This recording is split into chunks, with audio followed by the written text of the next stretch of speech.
Object infinity पे है तो देखो इन्फिनिटी पे ऑब्जेक्ट होगा तो वहाँ से जो रेज आएंगी वो प्रिंसिपल एक्सिस के पैरेलल आएंगी। तो इस तरह से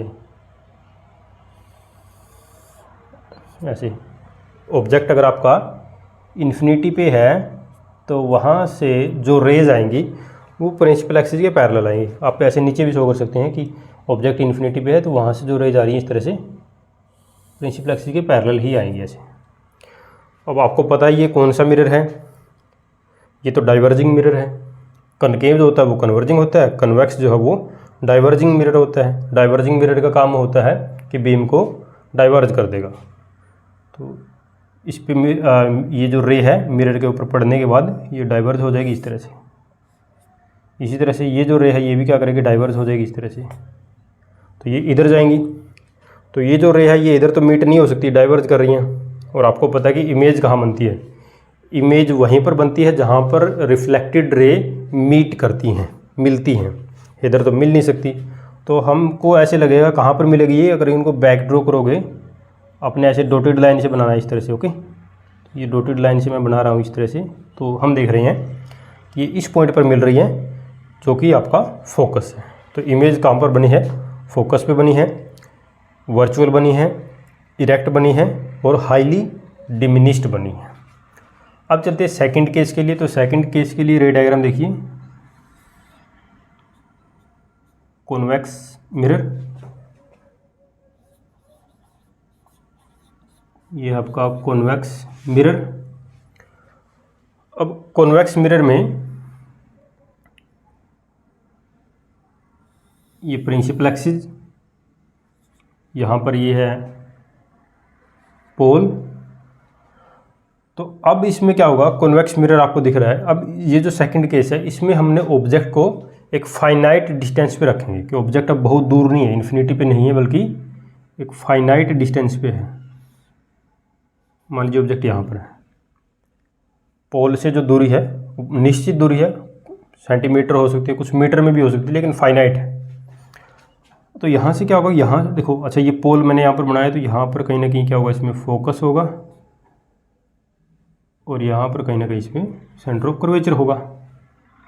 तो ये ऑब्जेक्ट आपका ए बी, यहाँ से जो रेज आएंगी प्रिंसिपल एक्सिस के जो पैरेलल आएंगी, आपको पता है रूल्स जो मैंने करवाए थे, रूल्स फॉर रे डायग्राम याद होंगे कि प्रिंसिपल एक्सिस के पैरेलल जो रे आती है रिफ्लेक्शन के बाद या तो वो फोकस से चली जाती है अगर मिरर आपका कनकेव है, नहीं तो फिर वो डाइवर्ज कर जाती है और अपीयर होती है। कहाँ से आ रही है, वो फोकस से आ रही है। ठीक है, तो इनको ऐसे बैक ड्रॉ करोगे तो हमको मिलेगा ये कहाँ पर है, ये फोकस पे जाएगी ऐसे। अब फिर क्या करना है आपने, यहाँ से एक दूसरी रे मान लीजिए ऐसे लेके आ रहे हैं जो कि आपकी इस तरह से पोल के ऊपर फॉल कर रही है। अब ये जो सेकंड रे है जो पोल के ऊपर फॉल कर रही है, ये रे यहाँ पर कुछ ना कुछ एंगल बना रही है प्रिंसिपल एक्सिस के साथ, जिसको हम एंगल ऑफ इंसिडेंस भी बोल सकते हैं। याद करो रूल्स फॉर रे डायग्राम के अंदर रूल नंबर 4, तो रूल नंबर 4 यहाँ पर अप्लाई करेंगे तो ये इस तरह से रिफ्लेक्ट हो जाएगी और इसको जब बैक ड्रॉ करोगे तो ये यहाँ पर मिलेगी। जहाँ पर मिलेगी बैक ड्रॉ करने के बाद ये वहाँ पर आप इमेज बनाओगे और इमेज ऐसे डॉटेड लाइन से बनानी है क्योंकि रियल इमेज हमको नहीं मिल रही, ए डैश और ये बी डैश। तो आप देख सकते हैं इमेज वर्चुअल बनी है, इमेज इरेक्ट बनी है और इमेज डिमिनिश्ड बनी है, ऑब्जेक्ट से छोटी बनी है। तो ये तो था image formation by convex mirror. अब हम आगे चलते हैं इसी चैप्टर में। आगे हमने पढ़ना है mirror formula and magnification formula. आगे देखिए। अच्छा, मिरर फॉर्मूला और मैग्नीफिकेशन फॉर्मूले से पहले हम थोड़े से यूज डिस्कस कर लेते हैं कि कॉनकेव मिरर को कहाँ पर यूज़ करते हैं और कॉन्वेक्स मिरर को कहाँ पर यूज़ करते हैं।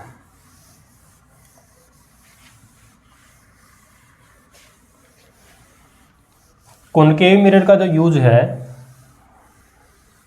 वो कहाँ पर होता है, जैसे सेविंग मिरर भी बोलते हैं क्योंकि इसमें जो है इमेज बड़ी बनती है तो फेस बड़ा सा दिखाई देगा, तो उससे क्या होगा शेविंग वगैरह करने में, तो कुछ फेशियल कुछ आप करवा रहे हैं तो वहाँ पर हेल्प करेगा।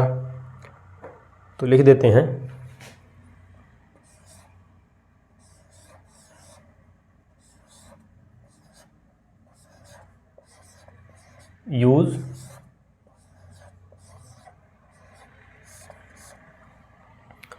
यूज़ देखिए यहाँ पर कॉनकेव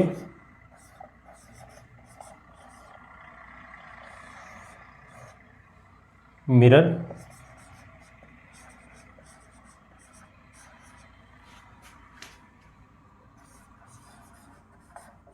कॉन्वेक्स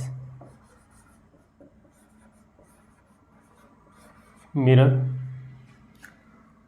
सबसे पहले कॉनकेव मिरर पे आते हैं कि कॉनकेव मिरर के यूज क्या है। कॉनकेव मिरर को कहाँ पर यूज करेंगे? तो देखिए कॉनकेव मिरर जो है सबसे पहला यूज शेविंग मिरर इसको बोल सकते हैं। भाई शेविंग करने के लिए आप कॉनकेव मिरर का यूज़ कर सकते हैं, क्योंकि इसमें इमेज का साइज़ जो है ऑब्जेक्ट से बड़ा होता है, तो फेस आपको बड़ा दिखाई देगा। तो फेस पे जो भी आपने एक्सपेरिमेंट करवाना है तो आप करवा सकते हैं। Number 2, as a reflector.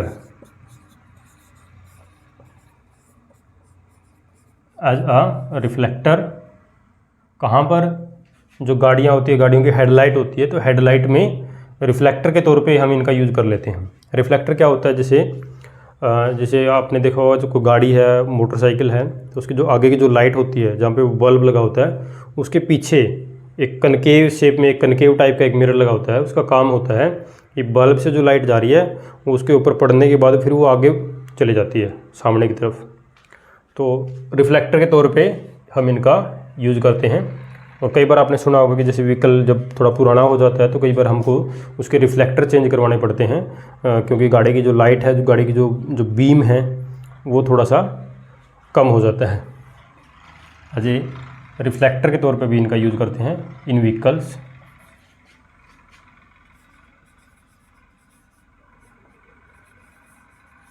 In headlights of vehicles. Number 3, और कहाँ पे? ENT doctor, ear nose teeth. तो ये जो डॉक्टर होते हैं तो ये भी इनका यूज़ करते हैं। ENT डॉक्टर्स भी इनका यूज़ करते हैं। कैसे कि ENT डॉक्टर इनका यूज़ करते हैं कि लाइट को किसी पार्टिकुलर एरिया के ऊपर फोकस करवाने के लिए। जैसे मान लीजिए ENT डॉक्टर है, उसने कुछ कानों का चेकअप करना है, आपका कानों का चेकअप करना है, या उसने दांतों का कुछ चेकअप करना है, तो वो क्या करेगा? उसके साथ एक कॉनकेव मिरर होता है जिसके ऊपर लाइट पड़ने के बाद वो जिस भी स्पेसिफिक एरिया के ऊपर काम करना चाहता है वहाँ पर उसको वो फोकस करवा सकता है। क्योंकि आपको पता है जो कॉनकेव है ये क्या है, ये लाइट के बीम को जो है उसको कन्वर्ज कर देता है, एक जगह पे फोकस करवाता है। तो ये कॉनकेव मिरर के कुछ यूज़ हमने डिस्कस कर लिया। यहाँ पर शेविंग हो गया और रिफ्लेक्टर हो गया, ENT डॉक्टर्स इनका यूज़ कर सकते हैं। अब आते हैं कॉन्वेक्स पे। कॉन्वेक्स का सबसे पहला यूज़ है गाड़ियों के अंदर रियर व्यू के लिए। रियर व्यू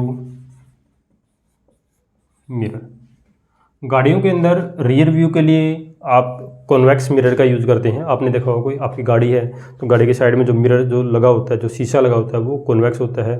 इवन जैसे मोटरसाइकिल है, कोई बाइक है, उसके साइड में जो मिरर होता है वो भी कॉन्वेक्स मिरर होता है। उसके रीज़न क्या है? उसके दो रीज़न, सबसे इंपॉर्टेंट रीज़न मैंने आपको बता ही दिए। पहला रीज़न है कि इमेज सीधी बनाता है, चाहे ऑब्जेक्ट नज़दीक है चाहे दूर है, हर केस में इमेज सीधी बनेगी।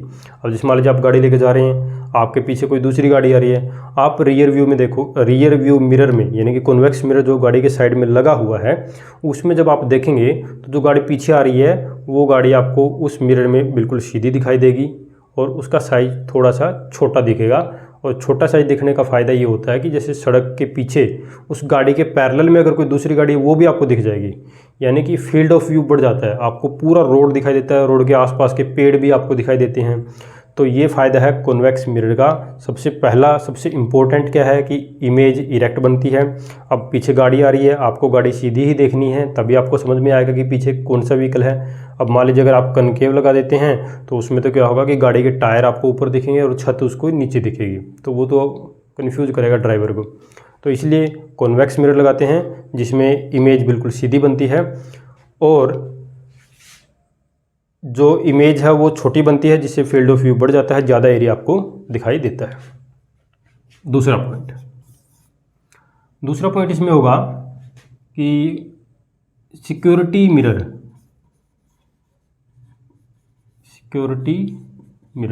अब ये सिक्योरिटी मिरर कहाँ से आ गया? सिक्योरिटी का क्या काम है इसका?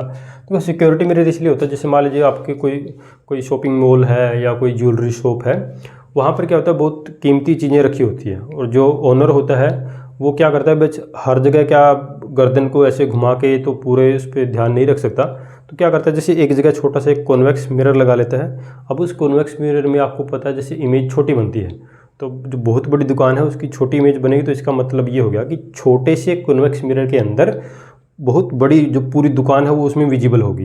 तो वो एक जगह पे बैठ के आराम से उस कॉन्वेक्स मिरर में देख के सबके ऊपर वो नज़र रख सकता है।